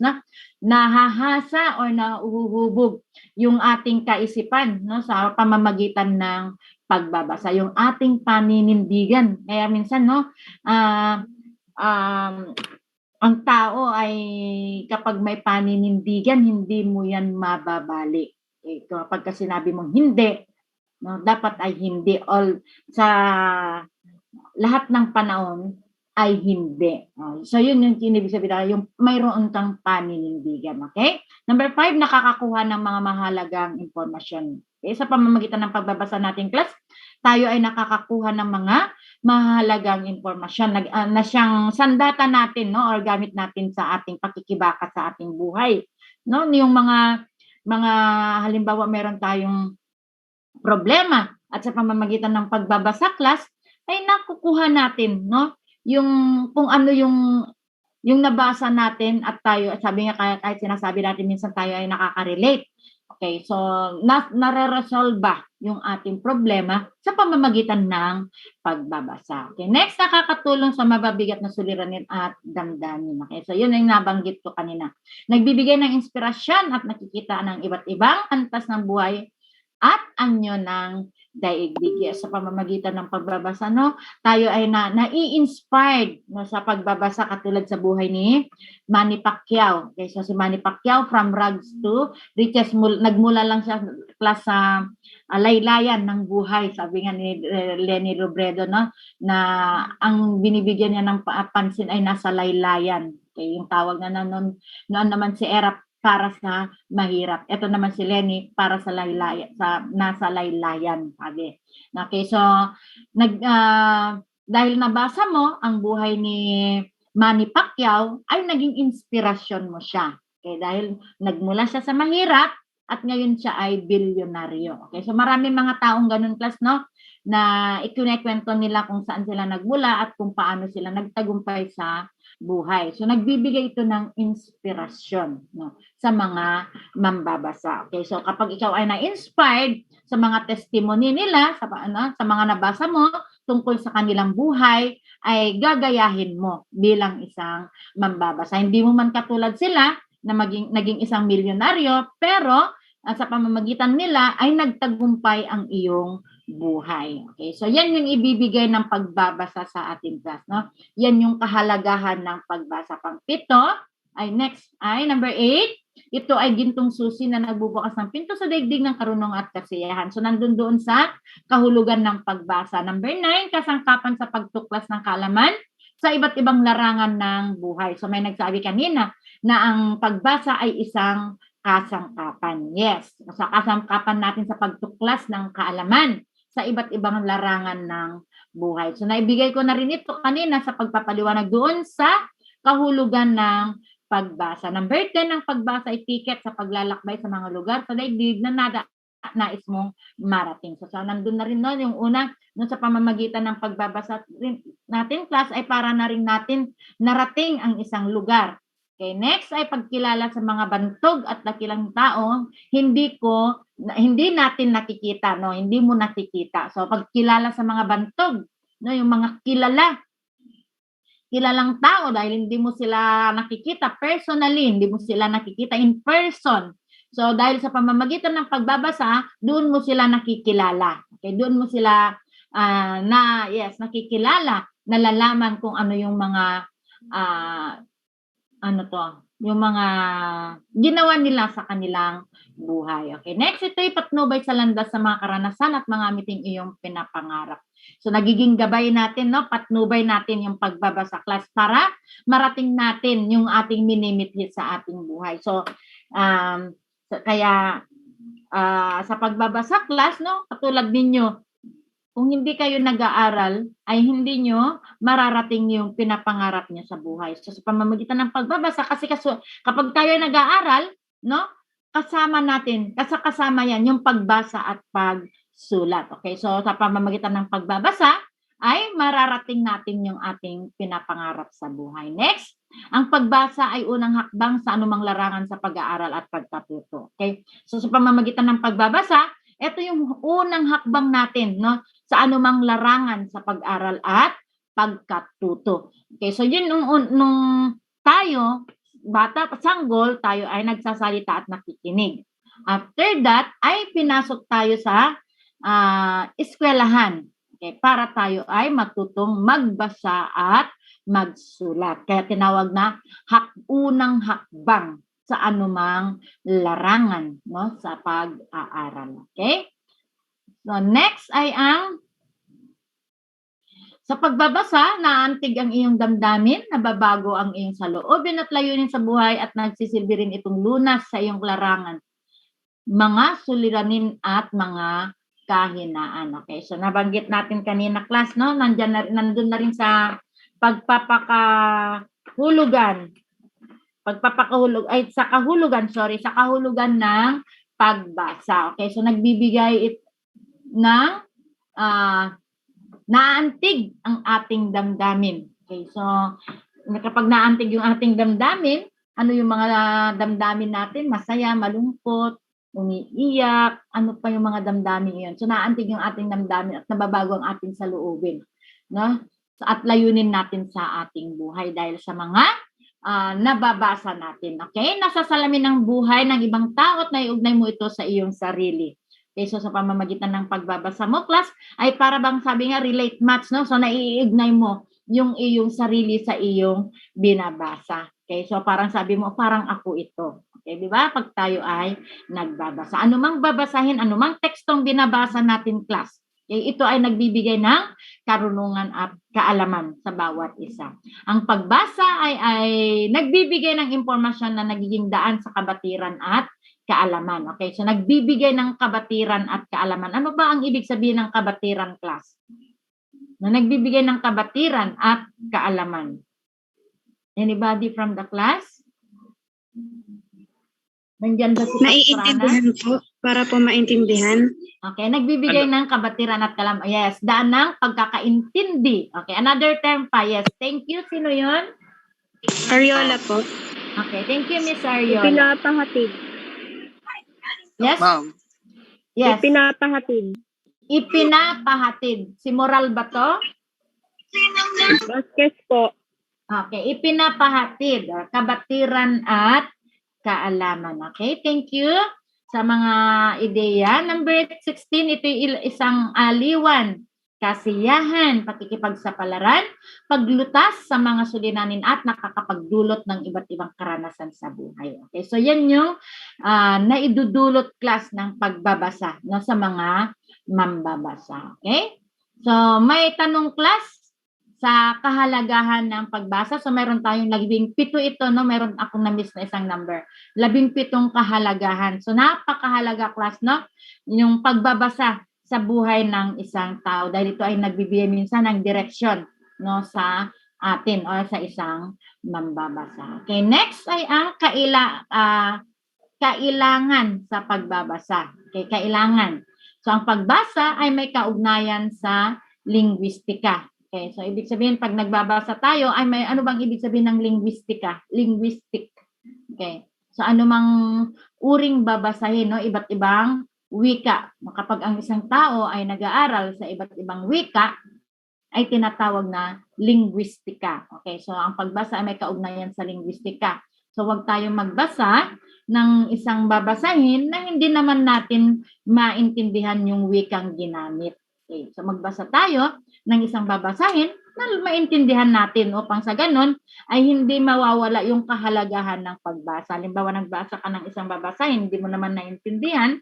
So, baliwala, class, no, yung ating pagbabasa. Kaya sabi, may kaugnayan sa linguistika. Kung hindi ka marunong magbasa ng isang salita or wika, wag mo nang basahin. Basahin mo yung wika na naintindihan at nauunawaan mo, katulad ng Filipino at English. Kung marunong ka naman ng Mandarin at Hapon, why not? Nabasahin, no? At Kastila. Okay. Kung ikaw ay isang linguistic. Kapag sinabi kasing linguistic class, hindi lang naman dalawa, no? But more than 5, 6, hanggang 10, ay tinatawag na linguistic kapag alam mo na iba't ibang wika. Okay, sa buong mundo. Next, kailangan ng malusog na pangangatawan, isipan at kamalayang damdamin upang maunawan ang binabasa. Okay? So, nakalagay dito, class, na malusog na pangangatawan at isipan. Bakit kaya, class, na kailangan malusog ang iyong katawan kapag ikaw ay magbabasa? Bakit kailangan ng malusog na katawan kapag magbabasa ang isang tao? Ako po, ma'am. Yes, Sabado. Para po sa akin, ma'am, kailangan po nasa kondisyon po yung katawan natin para lalo po nating maunawaan at pumasok po sa kaisipan natin kung ano po yung mismong binabasa po natin, ma'am. Yes, thank you. Very good, Mr. Sabado, no? So, sabi na kailangan malusog yung pangangatawan natin. Kasi kapag matamlay ang katawan, hindi mo man naman maintindihan at maunawa ng iyong binabasa. Kaya malusog na pangangatawan at isipan. Kasi kapag matamlay, yung katawan natin, pati yung isipan natin, class, ay matamlay. No? Hindi natin maintindihan at maunawaan yung binabasa natin. So, isang sagabal din, class, no, yung matamlay na katawan or kapag tayo ay nagbabasa. Kapag sinabi natin matamlay, maaaring ikaw ay pagod, maaaring ikaw ay may sakit. Okay, next, thank you. Ang pagbabasa ay isang proseso na nangangailangan ng mataas na kaisipan, konsentrasyon at focus. Bakit kailangan ng mataas na kaisipan? No, sa pamamagitan ng pagbabasa, class. Bakit kailangan pa ng mataas na kaisipan? No? Parang mataas na kaisipan? Yes, Moral?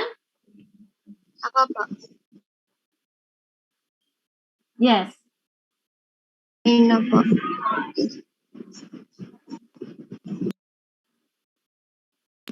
Para po kasi po pag wala pong concentration, para pong hindi mo maiintindihan yung babasahin mo or yung binabasa mo. Yes. Okay, si Ocampo, parang nag-raise ng hand si Ocampo. Yes, ma'am. Dagdag ko lang sa sinabi ni Moral na kailangan ng mataas na kaisipan, ma'am, para mas lalo mong maintindihan mag-function yung utak mo. Tsaka para malawak yung pag-intindi mo. Yes. Ilang, ma'am. Okay, thank you. Yes, Santos, Kanaya. Ay, ayun nga po, ma'am. Nasabi po nila kayo. Pero yung awareness nyo po, kasi if ever hindi nyo po, wala po kasi, hindi po maayos yung Tagalog kasi. Yung thinking nyo po, if ever hindi po siya ganun kataas, parang hindi nyo din po maiintindihan kung ano yung binabasa. So, Yes. yun lang po. Yes, thank you. Sige, pagbigyan ko si Fuentes. And Manaloto. Sige, Fuentes muna and then Manaloto.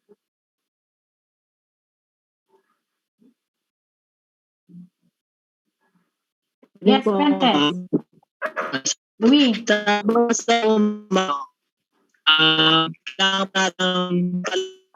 Chappy ka, Chappy.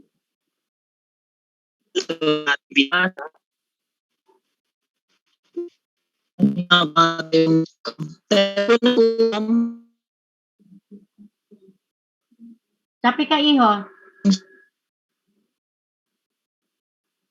Okay, so si Manaloto. Kailangan po ng mataas na kaisipan kasi meron po tayong mga binabasa na meron pong mga malalalim na kahulugan po para po maintindihan po natin yun. Yes, okay. So kailangan pag magkaroon tayo ng mataas na kaisipan, malusog yung ating pangangatawan. Okay, thank you sa mga nagbigay ng kanilang idea. Okay, next. Meron pa? Okay, yes, Carolino. Hindi ko marinig, Carolino.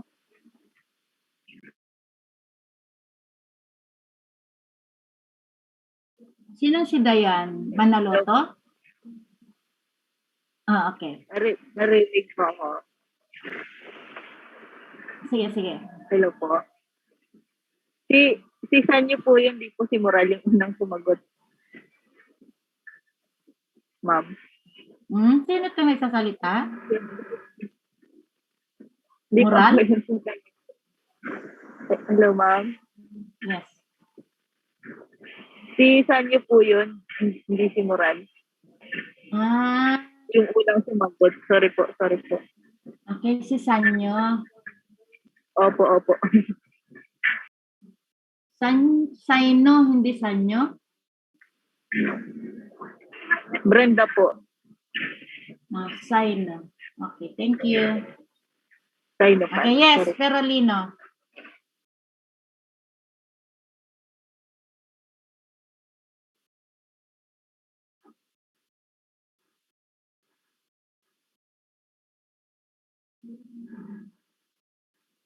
Okay, yes. Na pag-intindi or pag-unawa sa nakasulat. Thank you sa mga nag-recite. Next, kailangan ang tagasulat at ang tagabasa ay may ugnayan. Okay, so kailangan yan, class, no? Kailangan may ugnayan yung tagasulat at ang tagabasa, or yung may akda at ang mambabasa ay mayroong ugnayan. So malalaman natin, class, no, sa susunod nating topic, ano nga ba yung ugnayan ng author at ang mambabasa. Okay, so tanong ko lang, class, ano kaya yung ugnayan ng tagasulat at ng tagabasa? Yung Yes.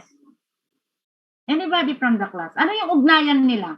Yung ugnayan ng tagabasa at tagasulat. Yes, Salgado. Ma'am, yung tagabasa, ma'am, siya po, ay yung tagasulat mo, siya po yung nag-aakda ng kwento or malikhaing kaisipan. Yung magbabasa po, siya po yung gumagamit ng malalalim na kaisipan or doon. Yung sinasabi mo, ma'am, yung may antas na kaisipan po.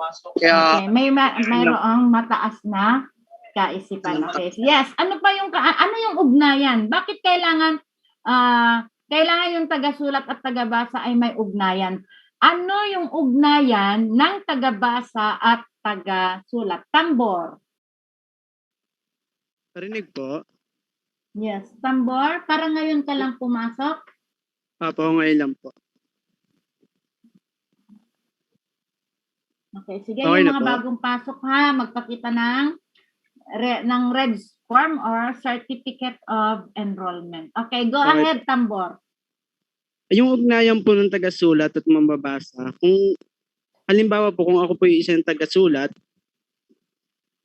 kailangan ko pong ulihin yung damdamin ng aking mambabasa. Para ayun po yung ugnayan nilang dalawa. Okay, yes. Okay, yes. Naugnayan. Yung kunin mo yung kiliti ng iyong mambabasa. Ganun ba yun, Mr. Tambor? Para basahin ang iyong isinulat na akda? Yes po, para po magustuhan. Okay. Yes. Okay, yes. Nicholas. Dagdag lang po doon sa sinabi niyo na nung huli po. Upang makarelate din po yung yung mambabasa po doon sa sa sinulat ng may akda. So, yun yung ugnayan nila, yung makarelate. Yun ba, Mr. Nicholas? Kasi yung nandito, ano yung ugnayan ng tagasulat at tagabasa? Opo. Okay, so para makarelate yung, paano makarelate yung tagabasa sa tagasulat? Sige nga. Yes. Vista. Ma'am, kailangan po ng tagasulat na maibabatid yung nais niyang aral sa mga mambabasa niya. Okay, Ay, ma'am, yes. ano nga po yung tanong ulit, yung panibago? Oo, yes. Ano yung ugnayan ng tagasulat at tagabasa? Paano sila magkaroon ng ugnayan? Sa pamamagitan ng? Sa pamamagitan po ng kasi hindi magkakilala, di ba? Yes? Pamamagitan ng? Pamamagitan po ng pagsulat ng mga kwento, akda. Ayun, Yes. Yes. Thank you, Mr. Vista, no? So, yun yung ugnayan ng author at ng mambabasa or ng tagasulat at tagabasa. Yung teksto na isinulat ng mambabasa. Okay, so yun yung isa lang ha, isa sa ugnayan ng tagabasa at tagasulat ay ang teksto. So, kapag nagsulat, binasa ng mambabasa, nagkakaroon sila ng ugnayan. Okay? Thank you, Mr. Vista. Okay, next, kailangan ang pagkakaroon ng interest at kaalaman sa binabasa. Tunay nga, class, no? Kapag hindi mo title pa lang ay wala ka ng interest na basahin yung isang babasahin. Kasi ako rin, no, kuminsan kapag ko yung title, hindi maganda yung takbo ng kwento. Pero may kasabihan, do not judge the book by its cover. So, wag nating i-judge yung title, no? Yung title ng babasahin natin, ay pangit yung kwento, ay pangit yung hindi maganda yung takbo. So, minsan kasi may mga author class na hindi maganda yung kanyang title pero yung nilalaman, no? Pero yung teksto ay napakagandang basahin. Mayroon namang napakaganda yung pamagat pero yung nilalaman ay hindi maganda. So, yun no, kailangan na magkaroon tayo ng interest. Title pa lang ay dapat na hikayatin tayo ng mambabasa. No? Yes, Martinez. Hello po, rinig po ako. Yes. Kaya po nasabing kailangan po ng ulit yun? Connection ng mambabasa at manunulat kasi in-express po nung manunulat yung mga nais mabasa ng mga mambabasa. Kasi kung halimbawa mambabasa ako tapos may hinahanap ako na isang magandang babasahin tapos may nakita akong isang author na naaangkop sa aking kagustuhan, so babasahin ko ho yun. Yes. Okay, so yun yung pagkakaroon ng interest at kaalaman sa binabasa. Okay, so kailangan may alam din tayo tungkol sa ating binabasa at magkaroon ng ugnayan yung tagasulat at tagabasa. Okay, thank you Mr. Martinez. Okay, so may tanong class sa kailanan ng pagbasa. Ma'am, may nag-chat po ata sa chat box. Okay, okay, basahin natin. Naka-direct kasi kaya basahin to lahat. Okay, thank you sa mga nagsusulat sa chat box. Okay, kailangan po natin palawakin yung pag-intindi natin sa teksto po upang lubos nating maunawaan yung pinapahiwatig ng teksto. Yes, no, kailangan ng pag-unawa. Okay, next. Sabi ni, sino yung nag-type? Ni Puentes. Okay, next. Sabi ni Lumonsod, upang magkaintindihan ang bawat isa po ng tagasulat at tagabasa ay, kumbaga po, ma'am, nag-uugnay sila po sa teksto ng iyong binabasa. Mambabasa. Yes, yung ugnayan ng tagabasa at mambabasa ay ang teksto. Thank you, Mr. Lumonsod. Sabi ni Jeremiah Kasidsid, katulad na lang po nagbahagi ng isang personal na bagay ng isang author sa kanyang mga mambabasa. Okay, so minsan ibinabahagi ng author yung kanyang, minsan yes, nyo, na isinusulat mismo ng author or akda yung kanyang personal na na karanasan. Okay, so next. Yes, Felipe, naka-direct. Huwag nang i-direct sa akin para mabasa rin ng mga klase. Ano nga po yung comprehension sa pagbasa? Okay, sinong makasagot sa tanong ni Mr. Salgado? Ano yung comprehension sa pagbasa? Ano yung tinatanong mong comprehension, Mr. Salgado? Ma'am? Po? Sabi niya, ma'am, ano po yung comprehension sa pagbasa? Ano yung comprehension?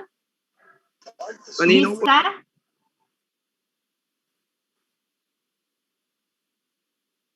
Yes, Vista.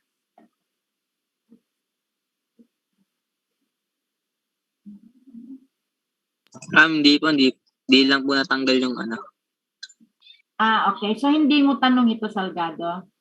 Okay. Hindi po. Okay. So, may tanong class sa kailangan ng pagbasa?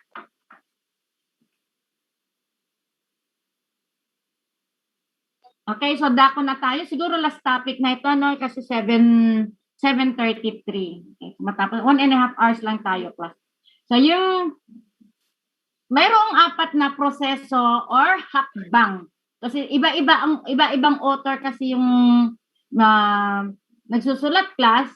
Ang sabi ng iba, proseso, yung iba ay hakbang. So pareho lang yan, proseso o kaya ay hakbang ng pagbasa. So ayon ito kay William S. Gray, no? Kinuha ko kay William S. Gray. Yung 4 na hakbang ng pagbasa ay perception, comprehension, application, at integration. Okay, so ipinatakda ko sa inyo ito. Tatawag ako para basahin at ipaliwanag kung ano yung unang hakbang or proseso ng pagbasa. Okay? Nandyan ba si Magalien?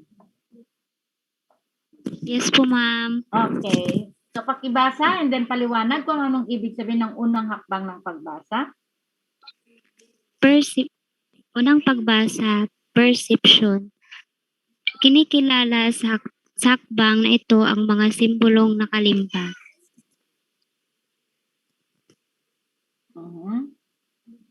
So, anong ibig sabihin niyan, Miss Magalien? Ano po, ma'am? Ito yung isa sa mga hakbang sa sa pagbasa po, ma'am, is kailangan talaga na meron tayong hakbang para malaman natin kung ano yung pagkasunod-sunod sa pagbasa natin. Okay. Yes, thank you, Miss Magalien. Ano ba kasing ibig sabihin ng perception? Perception, no? Yes, Lopez.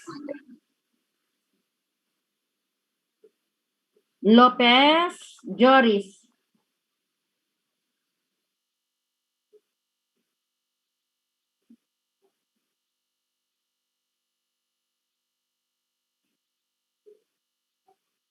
Meron ba ibang kamay? Kasi si Manaloto, si Moral, si Felipe ang nagre-raise ng hand, Salgado, Sabado.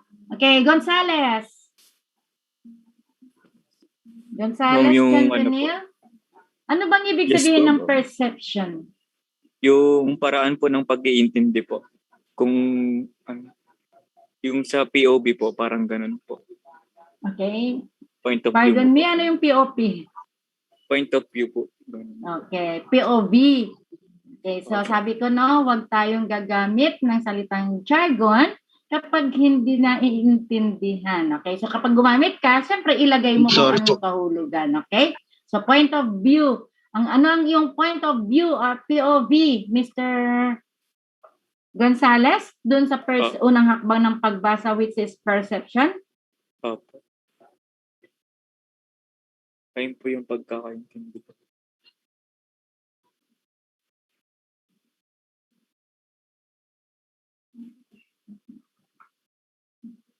Okay, meron karagdagang kaalaman class.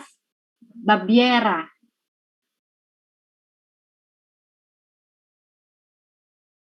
Nandyan ba si Babiera? O nakahiga na? Okay, yes, Perolino. Final answer. Lagi si Perolino?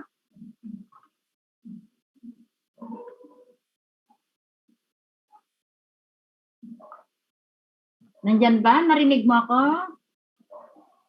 Yes.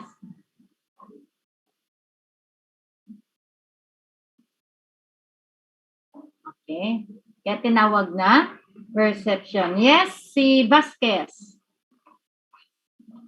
Vasquez? Kailangan po nating bigkasin yung mga pag-unawa ng mga bawat salita. Okay. So, paano bigkasin yung mga salita or nakalimbag na salita? Kaya tinawag na perception. Ano ba yung ano ba yung perception mo sa iyong binabasa? Kumbaga, kinikilala mo yung mga simbolong nakalimbag. Sabi ko nga kanina, class, no, yung elementaryang pagbasa, no, na kinikilala yung mga salita. Halimbawa, kaya kinikilala. Okay, ano pa? No? Halimbawa, meron kang salita na hindi naintindihan. Halimbawa, yung salitang batid, hindi mo naintindihan.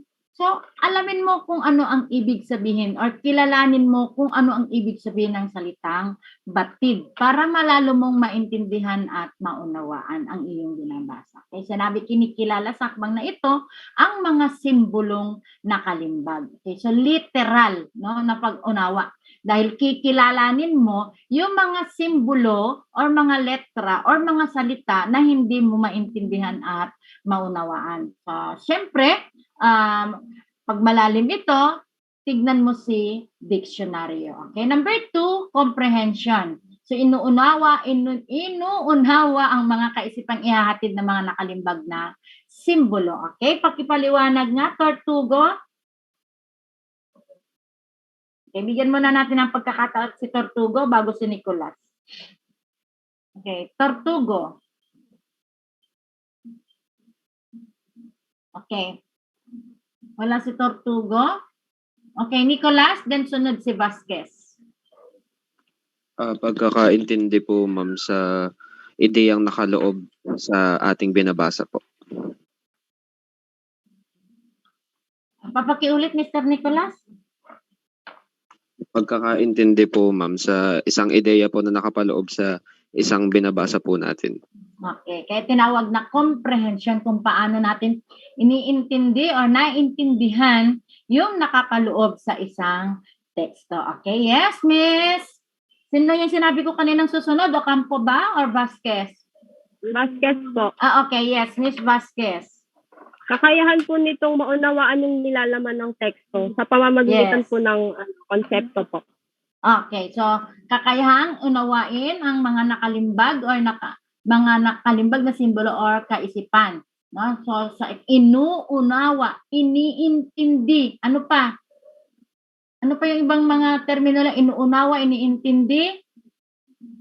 Pagpoproseso po. Isinasaisip, ipinoproseso. Ano pa? Pagbubulay-bulay po. Pinagbubulay-bulay, binubulay-bulay. Yung mga kaisipang nais ipabatid sa atin ng may akda. Okay, so from perception, yung kinilala mo, yung mga nakalimbag na salita, nung nakilala mo ay inunawa mo, inintindi mo kung ano yung mga nakalimbag na salita. Pangatlo ay aplikasyon. Pakipaliwanag kung ano ang ibig sabihin ng aplikasyon. Ramos. Ramos name? Okay, anybody from the class para malapit na tayo matapos? Pwede Yes, po. Santos Kenanaya. Sige po. Ano po, application po. Agaya po nung yung kung ano po yung natutunan nyo, ayun po yung kumbaga na-apply nyo sa buhay nyo. Kagaya po ng halimbawa po, pag nagbasa po kayo ng Biblia at nabasa nyo po yung isang verse na maganda po na pwede nyo pong i-apply sa sarili nyo o bigyan ng aplikasyon sa buhay nyo. Ayun po yung aplikasyon. Yes, thank you, Mr. Santos. So, yun, application. From the word itself, application. So, bilang isang mambabasa, ay ina-apply mo na kung ano yung natutunan mo sa iyong binasa. Kaya sinabing paglalapat at pagpapahalaga sa kaisipang ibinahagi ng teksto. So, alam mo na kung ano yung mabuti at masama. Kasi may mga babasahin class na masama, no? Yung talagang bulgar, no? So, ikaw naman babasa, alam mo na kung ano yung, kung masama yan, iwanan mo. At kung ano yung mabuting nabasa mo, yun yung i-apply mo sa iyong sarili. Very good. Next. And last, yung integrasyon. Ano ba ang ibig sabihin ng integrasyon? Yung hindi naman nagre-recite. Osorio.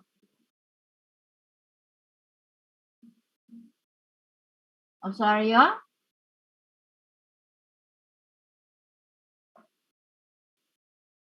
Nakatulog na si Osorio. Okay, anybody from the class? Para matapos na tayo. Ano bang ibig sabihin ng integrasyon? No? Pag-uugnay-ugnay ng mga bago at nadagdagang karanasan sa pagbibigay kahulugan ng teksto. Yes, Nicolas?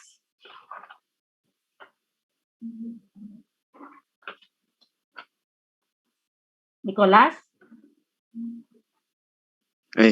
Ano po, ma'am, base lang po sa pagkakaintindi ko, pagdadagdag po ng kaalaman base sa ating karanasan po. Kumbaga po nire-relate po natin base sa experience sa binabasa po nating teksto. Okay, yes. Thank you, Mr. Nicolas. Yes, Laika.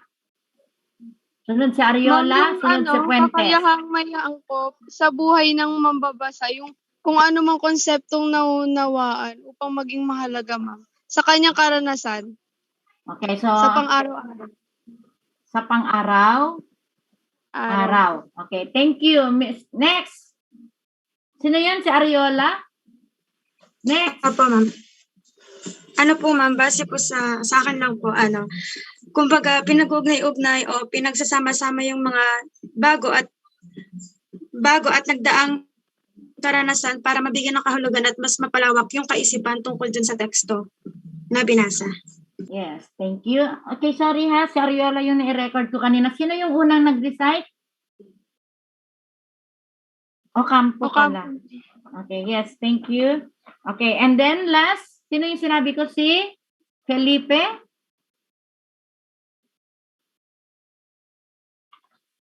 Okay? Okay, so thank you sa mga nag-recite class, no, sa nagbigay ng kanilang saloobin at opinion. So, ang integrasyon, sabi dito class, pag-uugnay-ugnay ng mga bago at nadagdag karanasan sa pagbibigay kahulugan sa teksto. Okay, so kapag sinabi natin integrasyon, ay kaya mo nang pag-ugnay-ugnayin ng yung mga bago at nadagdagang karanasan sa pagbibigay ng kahulugan. So, hindi yung pag-uugnay-ugnay, ibig sabihin class, marami ka nang nabasang mga babasahin or teksto at kaya mo na itong pag-ugnay-ugnayin, no? Sa mga nabasa mo na ibang aklat or may akda ay kaya mong iugnay, no, sa ibang babasahin. Kaya tinawag na integrasyon. So pinag-uugnay-ugnay ng mga bago at nagdaang karanasan. Dahil sa nabasa mo ay napapag-ugnay-ugnay mo. Okay? So yan yung mga hakbang or proseso ng pagbasa ayon kay William S. Gray. Okay? So class, maraming salamat sa mga nakipag-participate sa araw na ito. Sana hindi lang sila, no, hanggang matapos ang semester ito yung mga nagre-recite. Kaya kinukuha kong pangalan bawat nag-recite para ma-check ko, no, kung ilang beses ka nag-recite ay alam mo na. Dagdag ka grade yan, class. Okay? At inuulit ko, class, kayo ay nasa, yung original kasi 44, nadagdagan ng 1, 2, 3, 4, 5, 6. So, nasa 50 na kayo. So, inuulit ko sa mga late, no? Group yourselves into 5. Mag-isip na kayo ng paksa na inyong sasaliksikin dahil ang ating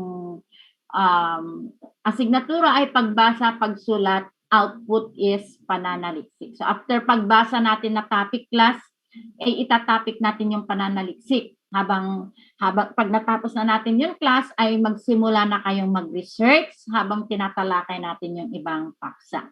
Kasi for finals, kaya ina-advance ko na kayo, yung pananaliksik is finals yan isa-submit. Okay, so yung finals ninyo, it's either last week ng February or first week ng March. Okay, so medyo malayo-layo pa. Kaya lang mag-isip kayo ng magandang title, ipa-approve nyo sa akin. Kung sinong napili yung leader, and then, i-PM nyo sa akin yung title para i-approve natin. Tungkol lamang ito sa inyong larangan or sa inyong kurso. Huwag kayong lalabas class. Ayaw ko ng mga maagang nabubuntis. Marami na yan sa internet.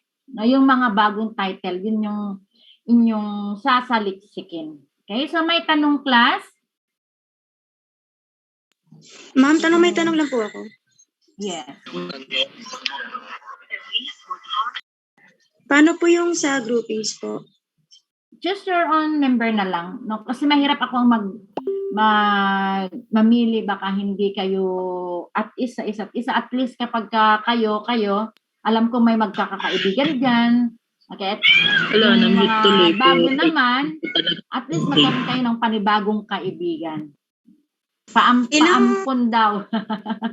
Sabi ni Santos Cananaya, paampon. Kailangan.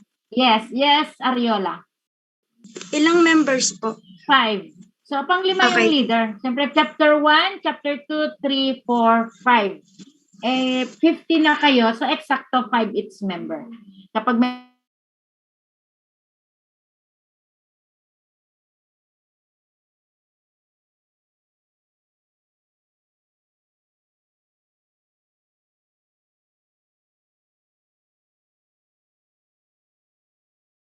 Mr. Santos. Aagating ko lang din po. Wala po nga po akong idea. Tsaka medyo busy din po ako working student. Pero ito kasi alam kong nag-research na kayo grade 11 and 12, no? Kahit anong topic, yes, pero tungkol sa inyong larangan. Okay? Huwag kayong kukuha ng sabi ko nga ayaw ko na yung maagang nabubuntis. Ano po ma'am, sa akin po, wait lang. Di po grade 11, 12 po. Ano po ako, balik-aaral po ako. Then working student po ako. Baka po makompromise lang po yung yung oras nila kasi medyo busy na din. Yes. Yung mga hindi pa nakabuo, ampunin na ninyo yung mga bagong dating, no? Okay, unstable daw yung aking network, sabi ni Lumonsod. Hindi niyo ako naririnig, class, okay? So, for final attendance, picture tayo. Sino yung inatasan ko dito na nagpipicture ng attendance? Ma'am, excuse po. Yes, Mr. Kapili. Tama po ba yung narinig ko kanina? May master list po kayo. Yes, pero may nadagdagan. Bakit? Gusto ko pong malaman kung nasa list niyo po si Prisnedi. John Emmanuel. Presnedi? Opo, Prisnedi. Oo, meron, Opo. pero absent siya. Si Cepeda Absent po, siya, ma'am. Iho. Ha? Si Cepeda. Chandor Cepeda po. Cepeda? Opo. Walang Cepeda. Ma'am, si Presnedi Prisnedi. meron. Drop na po, ma'am, si Prisnedi. Drop?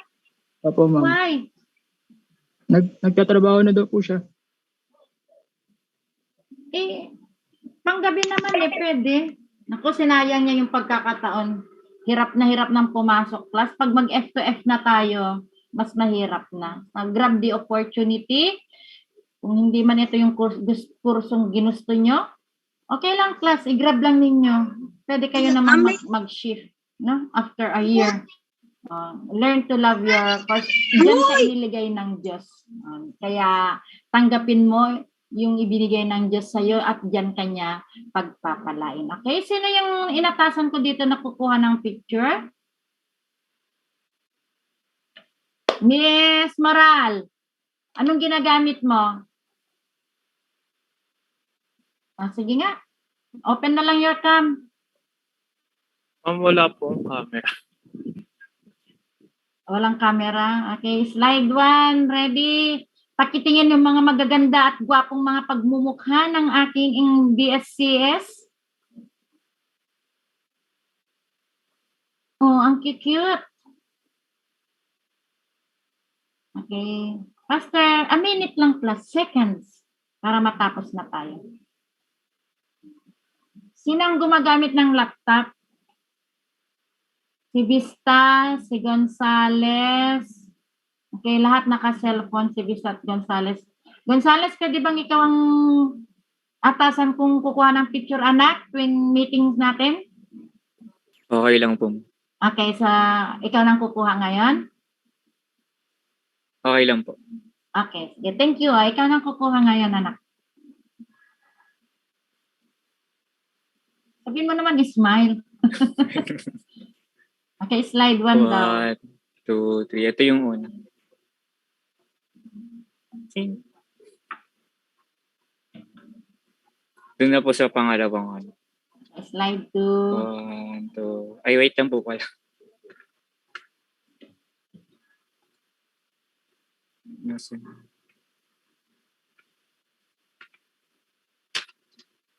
Smile. Nako, si Mr. Lagare na talagang seryoso yung susunod Okay na naman po na hindi yun. nag-recite ngayon, tatawagin ko next meeting. Kaya ready kayo, class. Mine daw po yung joke lang. Okay, so announcement class lahat ng pinapagawa ko sa inyo, assignment man yan, activity man yan, recorded yan. Kapag kakulang ka, incomplete. Pag late ka, minus naman. Pag advance ka, plus. Ganun lang yun, class, ha? Okay. Plus minus tayo. Pag nag-report ka, plus grade, direct to your final grade. Ganun lang yan. Plus 1, plus 2. Pag magandang report mo, plus 2. Direct sa inyong grade. Okay? So, thank you very much, class, sa pag-attend sa ating classes. Ayan. Gabing ito. All good, ma'am. Good night po. Happy belated happy birthday po. Bye-bye. Happy birthday. Thank you po. Thank you po. Happy birthday. Ma'am, thank you. Thank you po, Thank you, ma'am. Mr. Ingat po, Gonzales. ma'am, palagi. Ingat, ma'am. Ingat palagi, Saan ma'am. kayo? Bye. Hindi na tayo. Alas 8 na. Okay, bye-bye. Thank you po. Bye po. Thank you po. Pogi mo, Julius. Julius.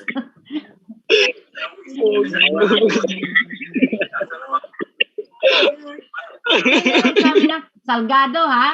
Parang iba na yan. Ma'am, pasend po nung lesson. Yes, Miss Ocampo? Pasend po ng lesson sa GC. Lesson? Di ba assignment ninyo yan, Miss Laika? Sabay na, live. Yung iba nakatulog, kaya hindi nagli-live. Alam ko kung hindi nagli-live. May question po. Kaya dito pa.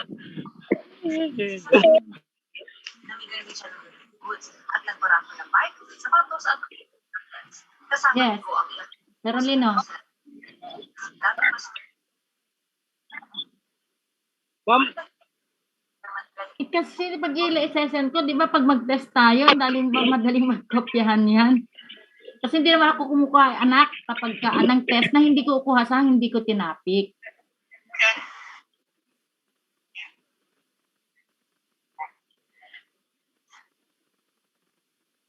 Ma'am. Di ba ang dami yung sagot sa papel nyo? Sige, pag-iisipan ko, Mr. Carolino. Ikaw talaga, Dave. ay na ipe-present ko. Yung 5 group.